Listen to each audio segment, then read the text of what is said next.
muita felicidade de estar novamente aqui na nossa SEJA, Sociedade Espírita Joana de Ângeles, para abordarmos um tema ligado ao Sermão da Montanha e ao Evangelho de Jesus. É interessante, nós vamos abordar hoje na palestra a 7ª bem-aventurança. Se considerássemos o Sermão da Montanha uma caminhada, poderíamos considerar o bem-aventurados, os mansos e pacíficos, como o 3º passo, e bem-aventurados pacificadores como o 7º. São momentos diversos em aprofundamento da fala de Jesus. Manso e pacífico nem sempre é o pacificador. Pacificar é um ato à frente.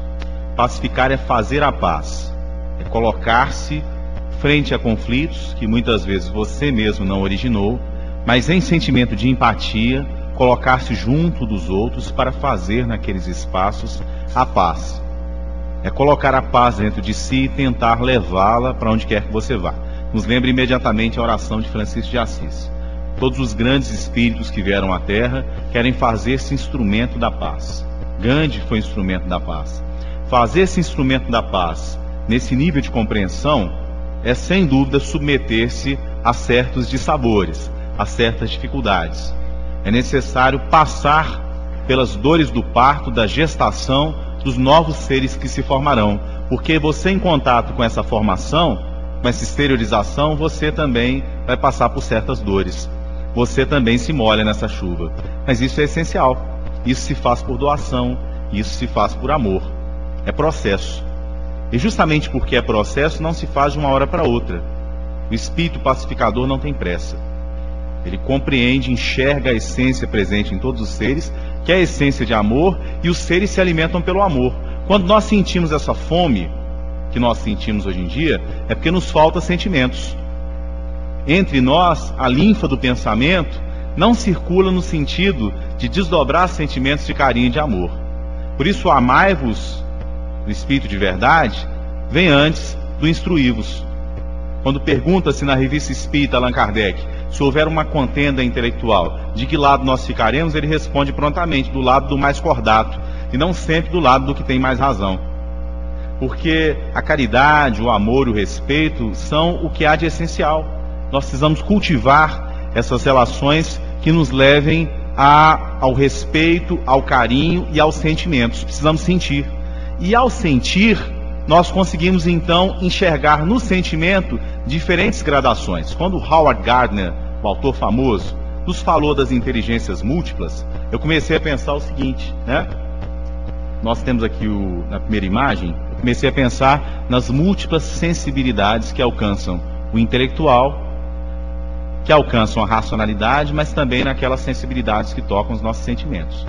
Nós temos uma inteligência emocional em certo nível, e essas emoções, em se sublimando, nos permitem captar o sentimento da divindade, que é o sentimento de amor e empatia, sentindo-se no lugar do outro, se importando com o outro de forma a jamais abandoná-lo, estar ao lado dele no processo de crescimento que esse enfrentamento da pacificação gera em nós, né? Nós temos aqui, logo em princípio, as perguntas do Livro dos Espíritos que nos falam da lei natural, que nos leva ao amor, porque a lei de Deus está escrita dentro de nós. Para percebê-la, nós temos que ser tocados de bondade. Para que consigamos compreender a lei de Deus, não adianta analisá-la em caráter de cerebração, em caráter de intelecto. Porque isso nós fizemos ao longo de muito tempo. Lá no livro Sexo e Destino, tem uma figura bem interessante que nos ajuda a pensar isso antes de a gente vá para aquela imagem ali. Nós temos um rapaz chamado Pedro Neves, um rapaz já desencarnado, que é um trabalhador só há 40 anos em nosso lar. Tem um bom tempo que ele é trabalhador em nosso lar, e o nome dele nos ajuda a pensar algumas coisas. O Pedro Neves, o nome remete a Neves, né? Ele era advogado na Terra, e ele diz lá, ele comenta que considerava os sentimentos pelo seu justo valor, mas privilegiou ao longo da vida a racionalidade. Considerava o excesso de sentimentos coisa de mulheres, de pessoas piegas, e afastava esse tipo de percepção e sensibilidade das suas relações. Ao passar para a espiritualidade, ele era um homem justo, trabalhador, se tornou um ativista dos trabalhos. Alguns de nós, na doutrina espírita, ou nos campos cristãos aos quais nos entregamos, também nos tornamos ativistas. Nós começamos a fazer uma quantidade enorme de coisas externas.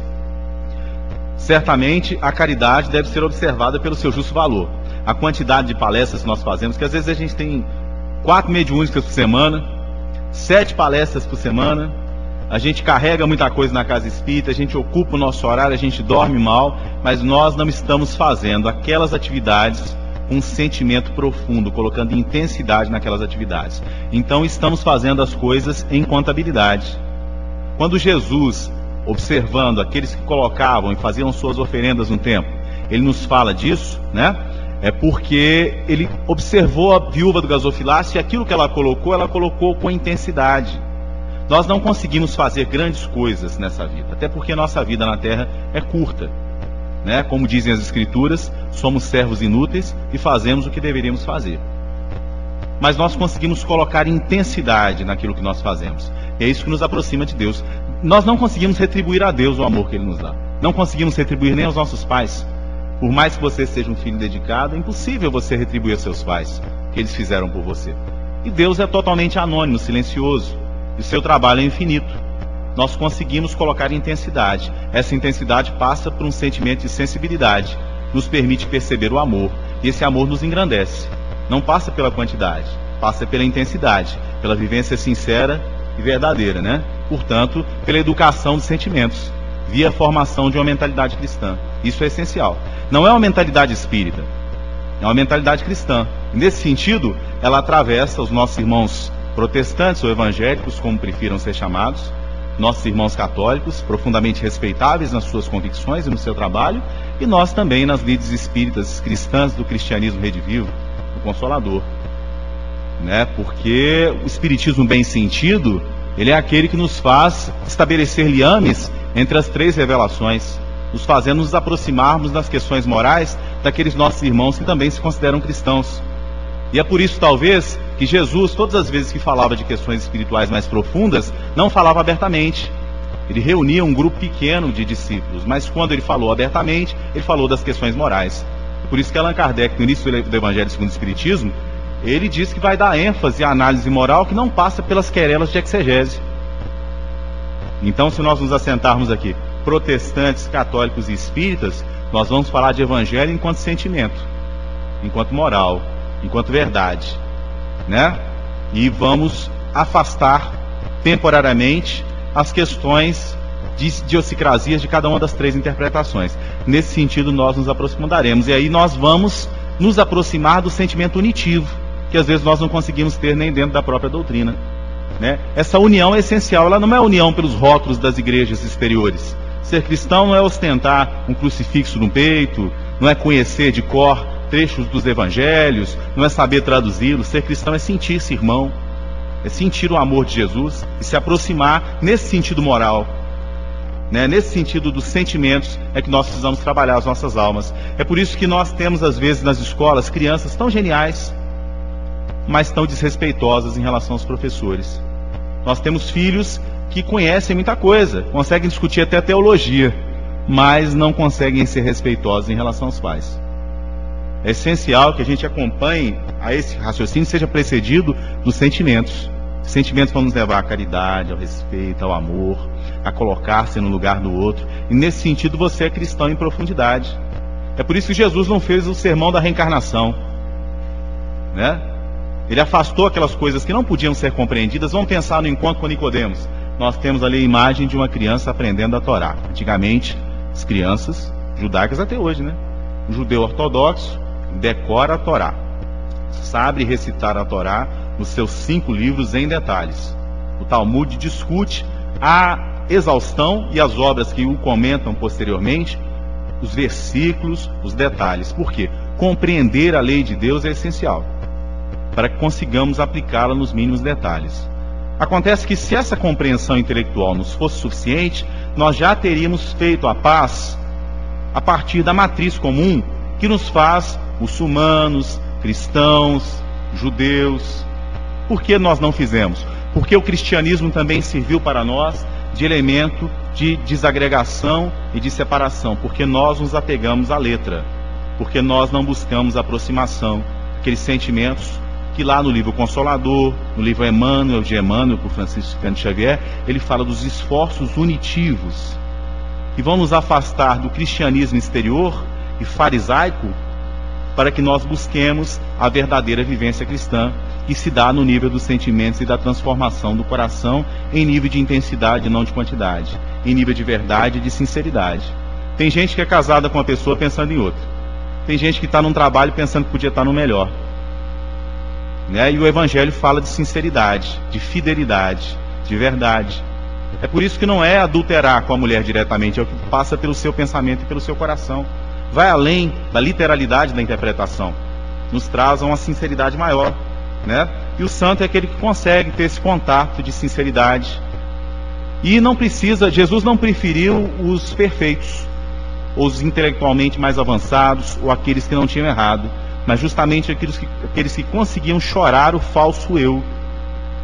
Vamos pensar no Zaqueu. Zaqueu se encontra com Jesus, quer ver Jesus de qualquer jeito, era um publicano. Então ele sobe numa árvore, é um ato simbólico, é uma árvore que se alça aos céus. Ele quer ver o esperado Rabi da Galileia. Ele sobe na árvore, e quando Jesus chama, vai até ele, ele diz: olha, se eu prejudiquei alguém, eu vou dar 4 vezes mais. E Jesus vai, ele diz: Yeshua, a salvação vai à sua casa. E se assenta com ele, ele faz o ofício do pão para Jesus. Naquele momento ele está purificando seu coração em arrependimento. Ele coloca-se no nível de sensibilidade para tocar o recebimento da dádiva do perdão, da reconciliação com Deus, que não é um arco-íris exterior, é a ligação do coração. Então Lucas diz que Jesus desceu a um lugar plano onde encontrou uma multidão, e Mateus afirma que Jesus, ao ver a multidão, subiu a um monte. Um fato tão simples e nos parece contraditório. Afinal, Jesus desceu ou subiu?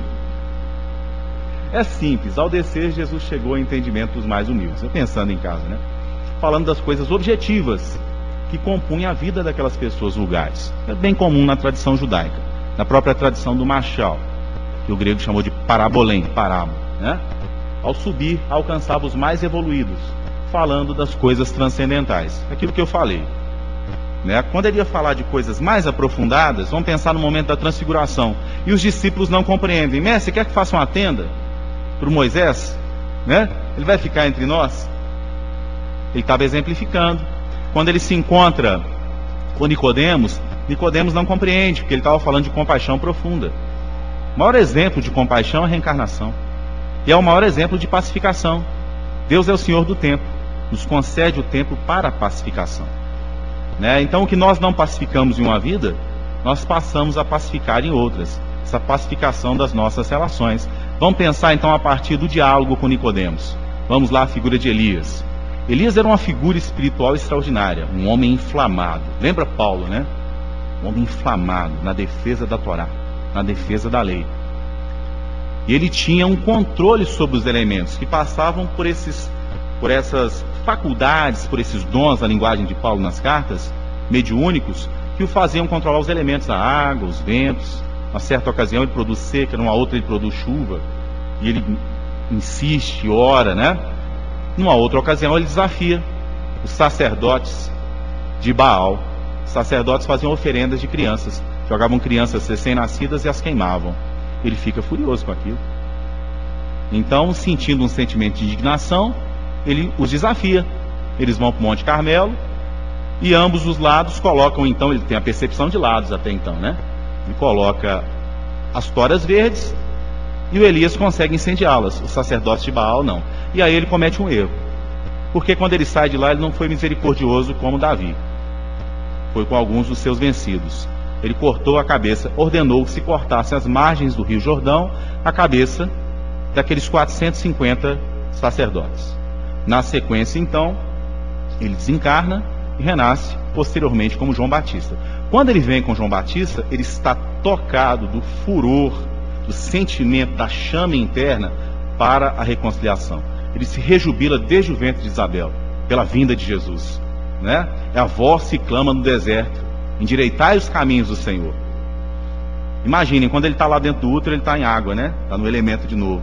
E quando ele vai para o rio, ele se anula na água para que Jesus cresça. Convém que ele cresça e que eu diminua. É um ato de humildade.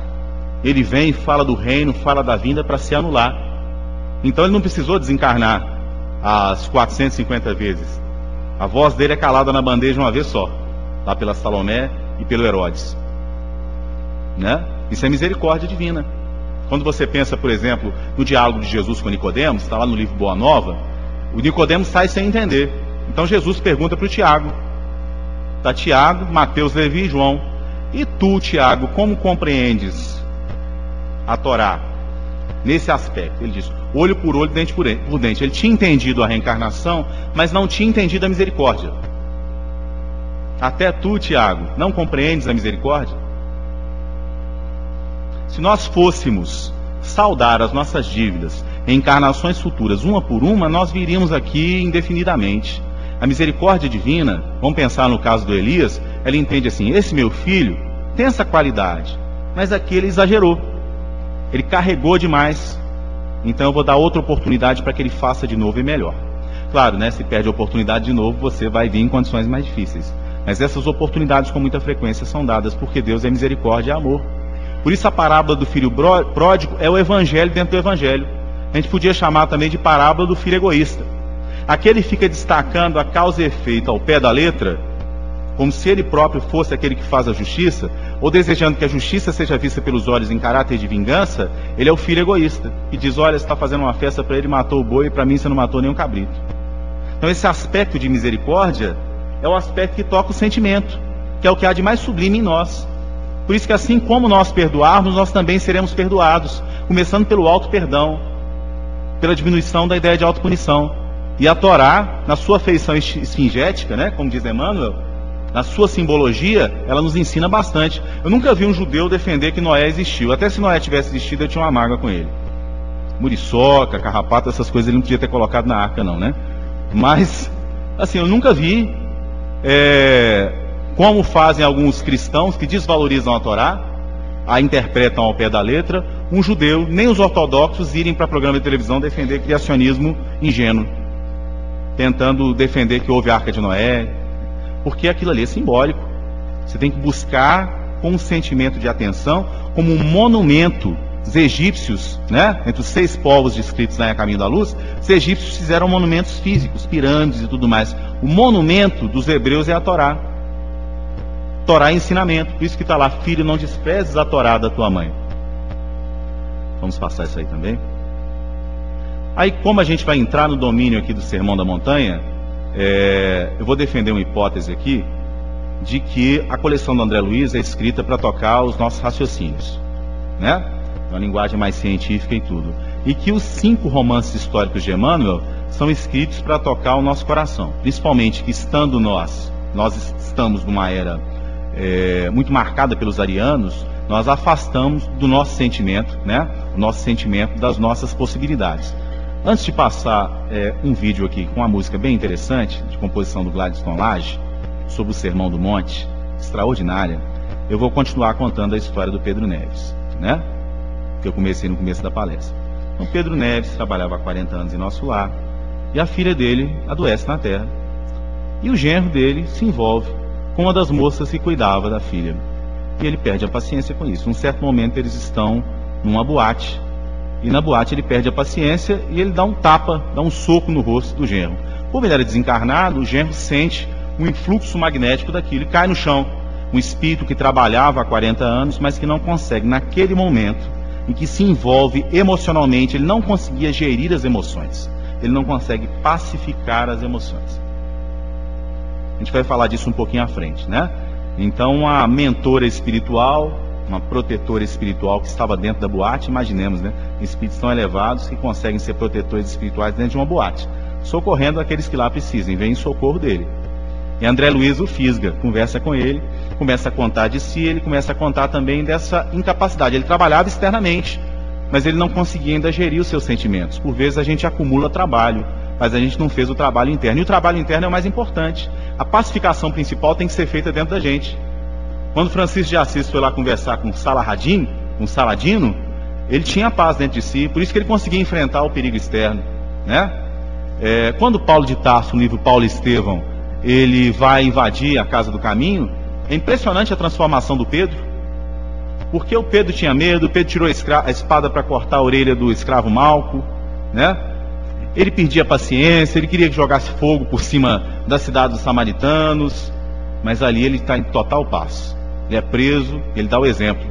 ele tinha se tornado Cefas, a pedra, sobre a qual ia construir Jesus a casa, no coração do irmão. Não é a igreja externa, não é um prédio. Constrói a casa no coração do irmão. Qual é essa casa? É a construção de uma mentalidade cristã. De amor, de sentimento, de sinceridade, de verdade. De verdadeiro interesse pelo outro, né? E de paz, sabendo que o corpo físico morrendo, a gente não deve temer, a gente deve temer aquele que ameaça a nossa alma. Então ele é preso. O Tiago já tinha medo, porque o Tiago, naquela prisão, no Paulo Estevão, ele se apegava à Torá física e ao cumprimento externo, que são os dados do farisaísmo. Né? Ele está com a Torá aberta, e aí o Paulo conversa com ele, respeita o fato de ele estar lendo a Torá, e a partir de então ele se fanatiza um pouco, porque ele acha que a Torá o protegeu. Ele tem uma compreensão de amuleto exterior. Né? Ele não consegue, não tinha força espiritual suficiente ainda para enfrentar a crucificação, como foi com Pedro. Mais tarde ele teve que enfrentar, né? Mas naquele momento era a figura mais ingênua, menos madura espiritualmente do grupo que enfrentava aquelas dificuldades da prisão, né? E o Paulo foi transformado, daí a pouco ele deu por si e se transformou, né? Justamente ele foi a figura depois chamada a pacificar a comunidade cristã inicial, porque justamente porque ele tinha ido ao extremo, ele tinha carregado demais, ele é chamado então a dialogar com Tiago, que não o respeitava, que lembrava de seu passado, que se apegava às escrituras, queria cumprir a ritualística externa dentro da casa cristã inicial, e é o Pedro quem é chamado a fazer a paz. É o Pedro, não é o Paulo, né? Justamente a figura que antes era inimiga e tudo mais é chamada a ser o pacificador, onde antes havia plantado o incêndio. É interessante isso, né? Nós vamos passar então um vídeo para que a gente consiga fazer isso que os romances históricos de Emmanuel tentam fazer. A gente vai tentar tocar o coração. A arte tem essa função, né? A arte espírita, a arte em geral, a gente não deve considerar a arte da gente superior às outras, né? Ela tem essa função de tocar o coração da gente, né? Para que a gente então, para entrar no domínio do versículo, a gente pense um pouquinho na música. Eu acho que tem um íconezinho com play logo aí embaixo, quer ver? Na hora que você, do lado esquerdo. Não, debaixo do vídeo mesmo.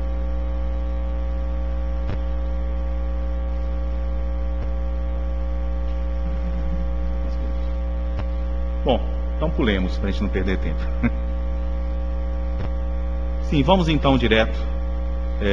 Depois, no final, se for possível, a gente passa. Vamos direto à análise. Na Peshita, que é uma tradução aramaica, nos aproxima um pouquinho mais do sentido da fala de Jesus no Sermão da Montanha, nós temos a expressão como os que fazem a paz. Pacificador é alguém que não somente ama a paz, não é somente alguém que se estabilizou na paz, ou também cruzou os braços na paz, numa paz temporária, mas encontra-se comprometido com o processo que a ela conduz.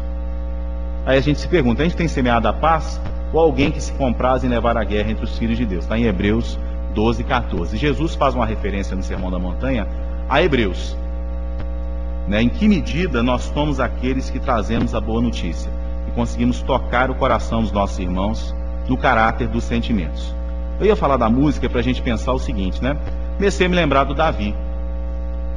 Foi avisado espiritualmente ao Davi que ele seria o sucessor de Saul. E Saul começou a ser avisado espiritualmente isso também, mas Saul se revoltava. Ele queria o reino da terra, estava apegado à condição temporária de ser rei e queria continuar sendo rei de qualquer forma. E Davi amava Saul, desejava o progresso espiritual do Saul. Mas o Saul não amava o Davi, não sabia amar o Davi, não conseguia sentir a sensibilidade para conseguir renunciar àquele cargo temporário. Aí o Davi tocava harpa. E quando ele tocava a harpa, ele conseguia intuir os salmos, e a alma do Saul se apaziguava. A perturbação espiritual do Saul se apaziguava. Então a arte bem inspirada, né?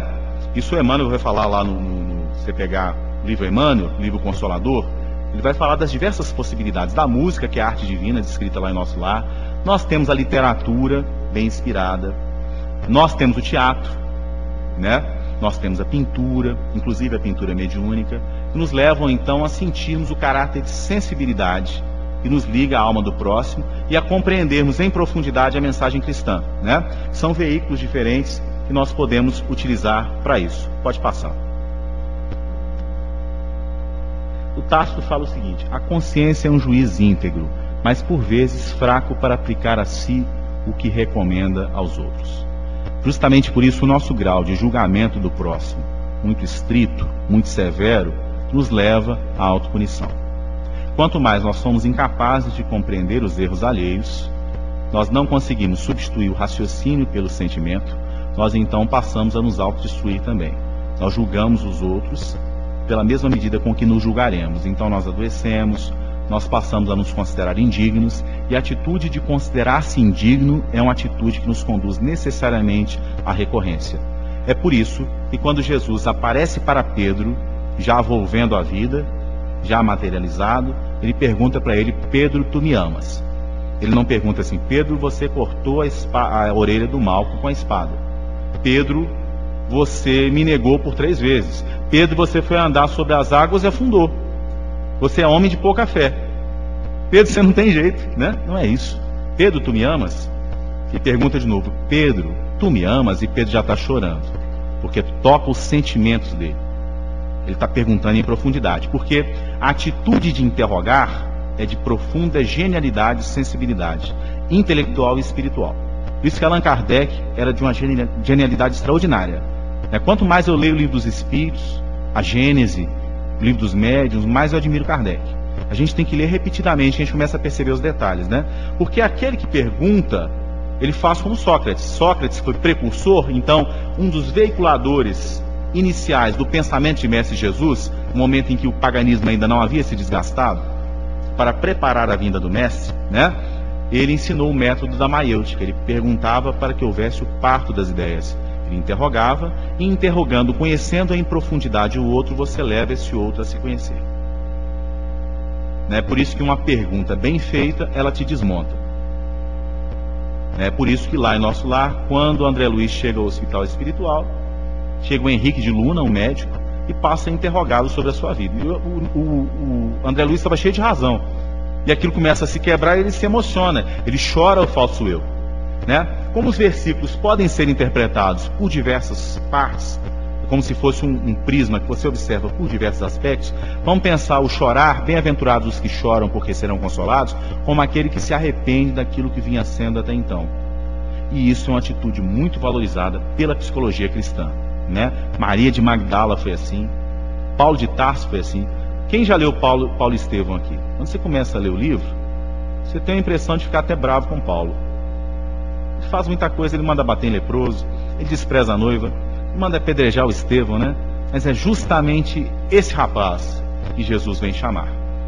Com a luz que ofusca o sol no deserto. Imagine o que é isso. Jesus é a luz que ofusca o sol no deserto. E aparece para ele, e ele não diz nada, mas os olhos se cobrem de escamas, que são um véu. Quando ele se encontra com Zacarias, ele vai orar para que ele retire essa escama véu, ele possa contemplar claramente. É por isso que ele diz, hoje eu vejo por espelho, um dia verei perfeitamente. Porque na época do Paulo, o espelho você não via perfeitamente, era um latão encerado, você enxergava nublado, É necessário ver perfeitamente para enxergar o outro, é necessário acreditar muito no outro para fazer a paz, para que você seja corajoso o suficiente para fazer a paz. Coragem é essencial, e a coragem é advinda da fé. E a fé não se obtém só com raciocínio, ela passa pelo sentimento, porque ela é uma coisa de sintonia. Ter fé é ter um tesouro. Ainda que você tenha grande conhecimento intelectual, se você não tem fé, você não tem segurança. Por isso, essa parte moral é essencial. Se nós nos enchermos de cultura sobre reencarnação, sobre estrutura do perispírito, se nós nos enchermos de curiosidade a ler o Evangelho sobre o corpo de Jesus, se era fluídico, se não era, sobre aspectos históricos, às vezes de periferia, nós não entenderemos a mensagem de Jesus. A gente não tem que entender o como, mas o porquê, que atravessa esses aspectos exteriores, sem importância, E é uma fuga muito fácil ao se lidar com o Evangelho.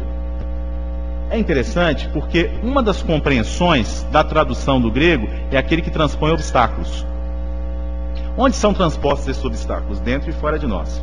Fora de nós, quando nós conseguimos ser sensíveis para a alma do outro e tocar dentro daqueles elementos que unem os sentimentos ou afastam das pessoas com as quais nós lidamos, os pontos que possam gerar a paz.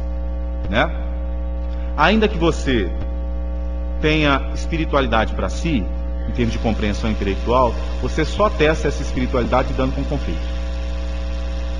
E a casa espírita é um ótimo espaço para isso, porque a casa espírita, assim como a igreja evangélica, assim como a igreja católica, e assim como os encontros que nós temos entre essas diversas denominações cristãs, que às vezes se resumem hoje em dia aos cultos ecumênicos, Mas tem os espaços de convivência social que nós temos. São espaços de pacificação, em que nós vamos então exemplificar se somos ou não cartas vivas do Cristo, a partir dos nossos exemplos de amor.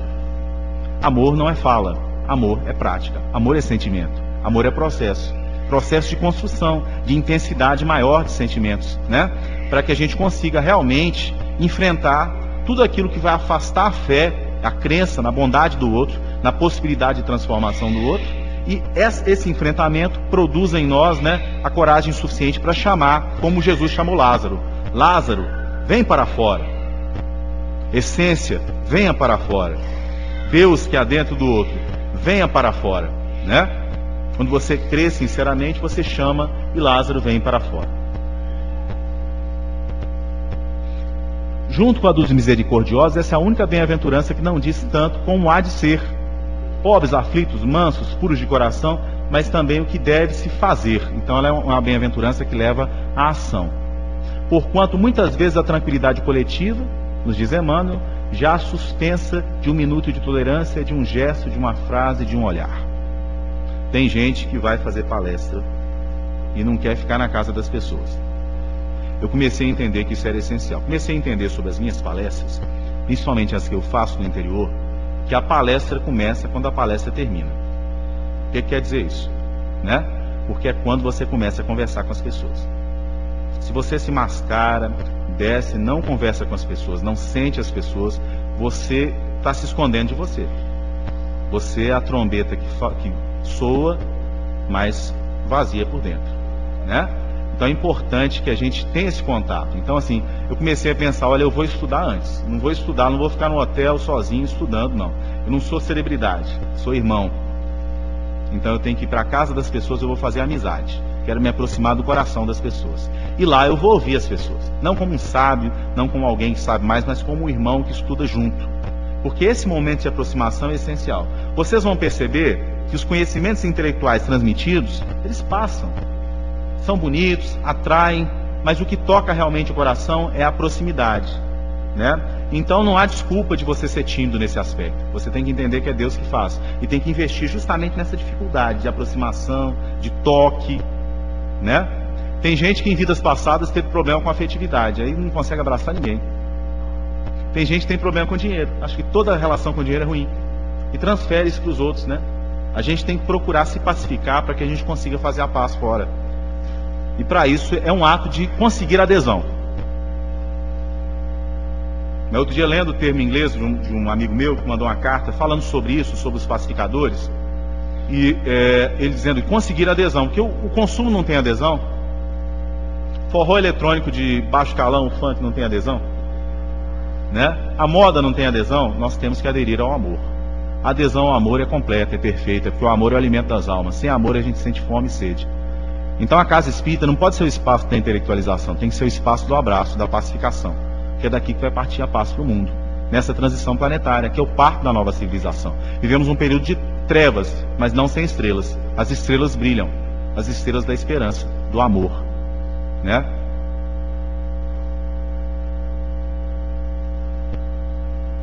E o Paulo, que nós temos uma ilustração lá de Belo Horizonte, Zacarias e Paulo. Paulo, cujas escamas caem dos olhos, e como Judas, lá no Evangelho de João, ele deu por si. Emmanuel tem uma mensagem falando disso, essa coisa dá por si, né? Porque a gente é pão duro, avarento, pirangueiro e acha que é controlado. A gente é duro, ríspido, nosso verbo é um punhal e a gente acha que é franco, né? A gente é intolerante, a gente tem gente que faz um sectarismo espírita. Sabe quem faz sectarismo espírita? Aquele que senta com o evangélico e vai falar de reencarnação. Aquele que senta com o católico e começa a ridicularizar a associação de Jesus com Deus. Outro dia eu estava entre grandes amigas minhas, freiras, lá em Cajazeiras, pessoas muito queridas, muito próximas, assim, eu conheci há pouco tempo, mas me sinto muito bem entre elas, né? Nós conversamos de evangelho mais de 1 hora. E nós não entramos em nenhum ponto de discórdia, que a gente só falava de amor, de moral, de necessidade de atenção às crianças, né? De doçura, de sensibilidade. São assuntos comuns. A gente precisa dessa convivência para que a gente consiga fazer o passo rumo ao mundo de regeneração. Em 20 anos nós teremos a maior parte da humanidade muçulmana. E aí? Já estudou o Corão para conseguir entender as sensibilidades religiosas dos muçulmanos? Para não reproduzir o que nós fazemos desde a Idade Média? Né? Porque nós criamos facciosismo dentro do cristianismo. Católicos e protestantes explodiam bomba um no outro na Irlanda até bem pouco tempo atrás. Né? A região da Caxemira é um barril de pólvoras. Judeus e palestinos também. Então nós vivemos num país que foi projetado para seguir o modelo de fraternidade. Então a gente tem que começar a pensar que é o seguinte: olha, diferente do que Paulo pensava no princípio, eu sou insuficiente. A minha religiosidade é insuficiente. A minha cultura é insuficiente. Eu não tenho todas as sensibilidades de percepção, nem das inteligências ligadas à racionalidade, nem das inteligências ligadas à sensibilidade espiritual. O povo judeu desenvolveu a sensibilidade espiritual. O caráter forte dele é a religiosidade. O grego já foi a racionalidade. São experiências diferentes e um precisa do outro. É por isso que um se apaixonava pelo outro. Os judeus eram doidos com os gregos se interessavam pela espiritualidade judaica, né? Nós somos incompletos. Então é por isso que às vezes marido e mulher casam. E eles fazem guerra entre si quando não conseguem entender as diferenças. Porque um é muito atento, o outro é disperso. Um é mais duro, o outro é mais amoroso, né?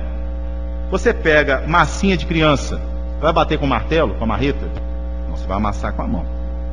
E quando você tem um prego, você bate com o quê? Com martelo. Tenta bater o prego com a mão. É machucar a mão.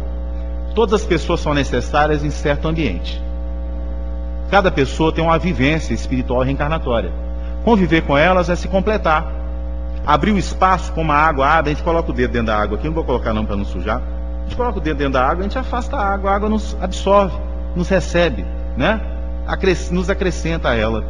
E quando a gente não se mistura, a gente faz como os judeus no passado, que acabaram por materializar facciosismo, sectarismo. A gente tem que romper isso. Jesus veio, e Paulo veio falando para Jesus sobre isso, da união. Por isso ele discutiu com Tiago para fazer o cristianismo para todos. Então abriu o cristianismo, né? Foi uma figura que inicialmente era a figura do facciosismo, da guerra, depois tornou-se o pacificador. Essa pacificação de Paulo foi responsável pela sobrevivência do cristianismo até hoje. Jesus entregou nas mãos de um homem inicialmente belicoso, intolerante, intransigente, a paz entre os cristãos, no princípio. Essencial para a sobrevivência. E aquele momento do Paulo Estevão essencial do livro, em que nós estamos comemorando agora 70 anos da obra, né? Aniversário, já comemoramos inclusive. E vamos ter um seminário agora dia 1 e 2 de julho, justamente abordando a obra.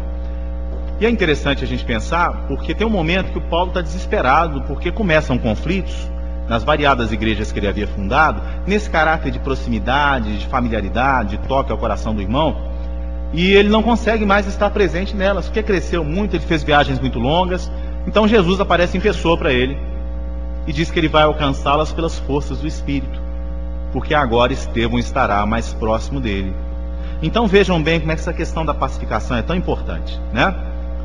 A paz no cristianismo inicial, a escritura das cartas de Paulo, a influência de Paulo, que é aquela influência também apaixonada, forte, né? Intelectualizada, mas ao mesmo tempo de profundo sentimento, só foi possível pela união entre um algoz e sua vítima. Paulo havia comandado o apedrejamento de Estevão, que foi a primeira vítima, né, o primeiro mártir do cristianismo. E justamente a proximidade do espírito de Estevão, em caráter de perdão verdadeiro e abertura do coração, permitiu a sublimidade da mensagem paulina, que a gente lê as cartas, fica encantado, né?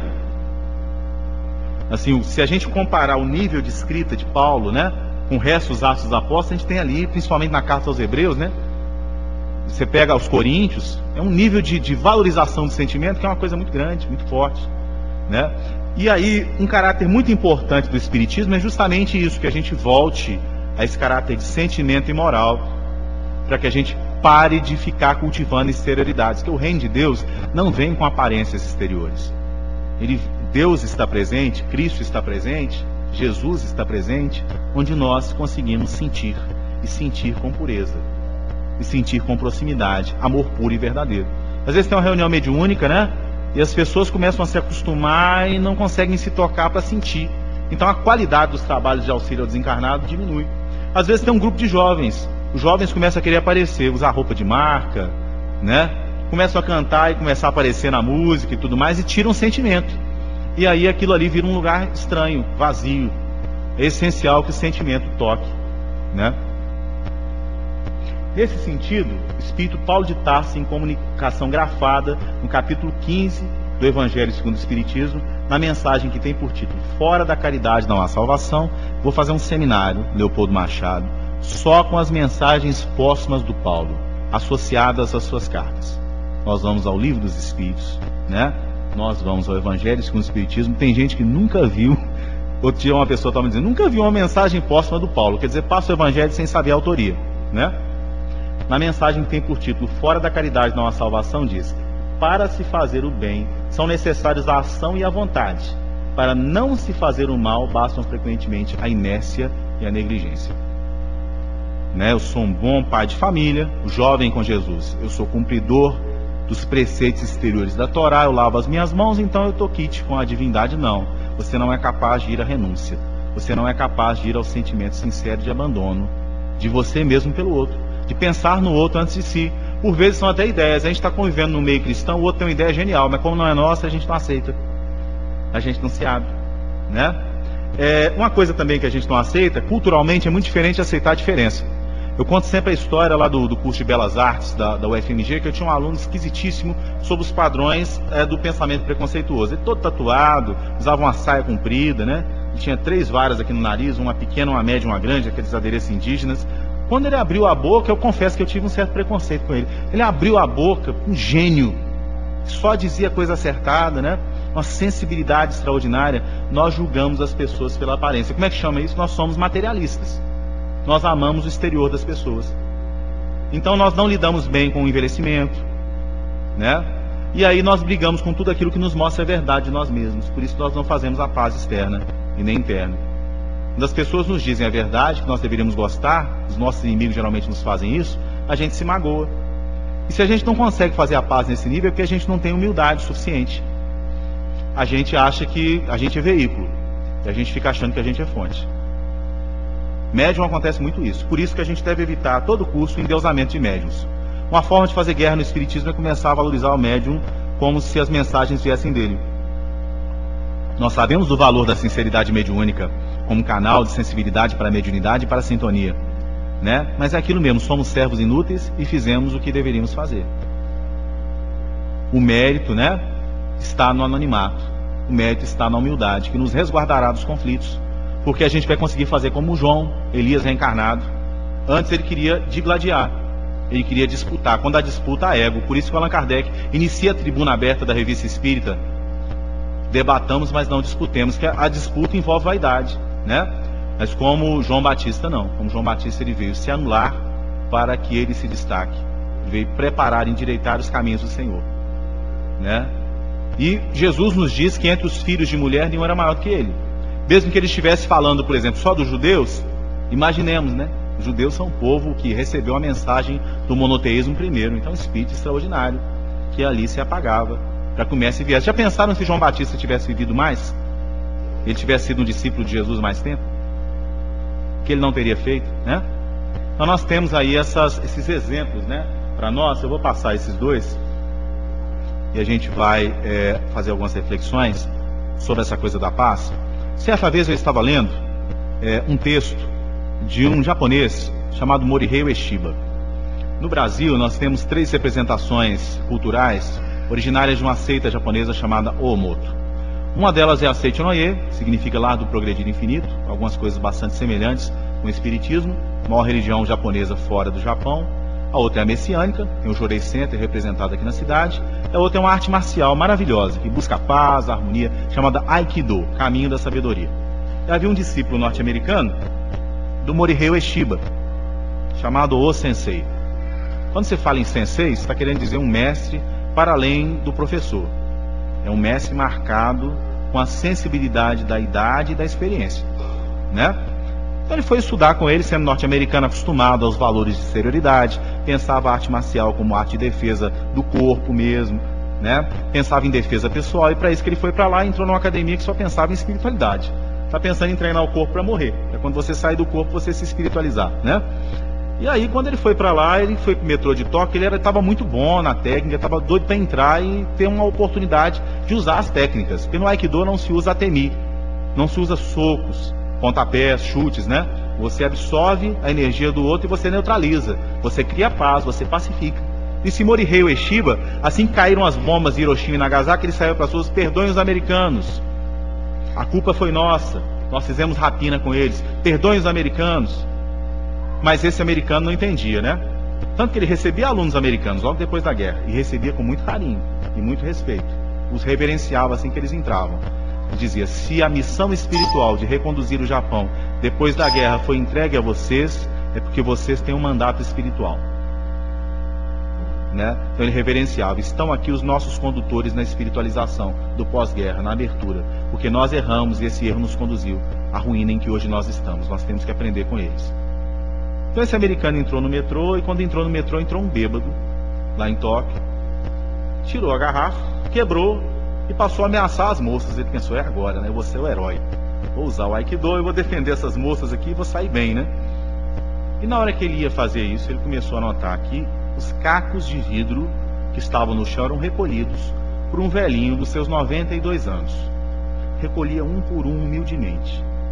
O bêbado, um homem muito grande, muito forte, vendo aquele velhinho, magrinho, já um pouco corcunda, se abaixar com dificuldade para fazer aquilo, se condoeu e perguntou: por que o senhor está fazendo isso? O velhinho não respondeu assim, ele respondeu: por que você está bebendo? Você gosta de saquê? Eu gosto. E daí? É porque eu tenho uma fábrica de saquê. Minha fábrica tem 69 anos, sob minha direção, porque eu herdei do meu pai. Eu e a minha esposa temos a mesma idade, e nós fazemos o melhor saquê de Tóquio. Eu ficaria muito feliz se você, que é tão apreciador de saquê, fosse lá e degustasse o saquê conosco. O bêbado sentou e começou a ouvir. Mas me conte mais, por que você está bebendo? Ele disse: é porque a minha mulher me abandonou. Eu perdi o emprego. Eu perdi minha honra. E eu estou me preparando para me matar. Antes disso, entretanto, eu gostaria de expressar toda a minha revolta para com a sociedade que me levou a esse ponto. E começou a falar do pai, da mãe, de tudo mais, e o velhinho ouvia. Com o tempo, ele estava deitado no colo do velhinho, chorando. E o velhinho o recebia como um pai, porque uma das práticas da seita Oomoto era dedicar carinho e amor àquelas pessoas que você não conhece. Era vencer a timidez da aproximação com o outro, em ato de coragem, produzir a pacificação. Né? Quando vocês ouvem uma coisa errada na rua, vocês param para interferir? Você tem medo, né? Aquela coisa de você ficar, então, era justamente vencer isso.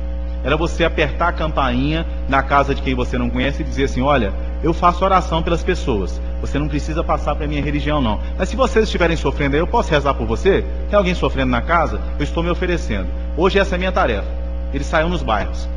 Ou então chegavam numa praça e começavam a recolher lixo. Eu posso lavar seu carro? Que é isso? Posso lavar seu carro? Por favor? Eu vou me sentir feliz. Né? E com aquilo, tanto que eu convivi com os imigrantes japoneses lá em São Paulo, no interior de São Paulo, notava isso. Eles pegavam ali de Una, Cutia, né? Eu vou limpar a praça. Enquanto eu estou limpando a praça, eu vou agradecer aos pais, eu vou orar, vou dedicar o mérito dessa ação a alguém que está sofrendo, né? Isso é uma coisa essencial para vencer o nosso egoísmo. Porque a gente se enclausura, gente, dentro da gente. Isso que a gente chama de timidez, dificuldade de conviver com o outro, não é nada não, é egoísmo. Isso é egoísmo. Isso é orgulho, né? Quando você não fala do espiritismo, do cristianismo em certos ambientes, não é que você está se defendendo, não, é porque você está orgulhoso. Se as pessoas te ridicularizarem, né? As pessoas não têm coragem de assumir o que elas são. Defender-se como pessoas sensíveis, que buscam a paz. Nós assumimos para nós uma carapaça exterior de pessoas frias, insensíveis. Uma reunião departamental, uma reunião de professores, né? É desse jeito. E aquele aluno de Aikido começou a entender que o amor conseguiu dirimir o conflito que ele enfrentaria com a força, né? O amor é a maior força do universo. Agora, para debelar o ódio só entende o amor verdadeiro. Não pode ser verniz, tem que ser sincero, tem que ser de verdade, tem que ser com intensidade, né? Então, o convite que Jesus faz para nós, para a pacificação, esse convite da sinceridade. Você quer tocar os espíritos encarnados? Você quer tocar o irmão? Você tem que ter sinceridade, você não precisa falar bonito. né? Você não precisa ter uma grande cultura livresca evangélica, você precisa sentir. E sentindo, partir para a ação. E essa ação é pacificação. Que Deus nos abençoe.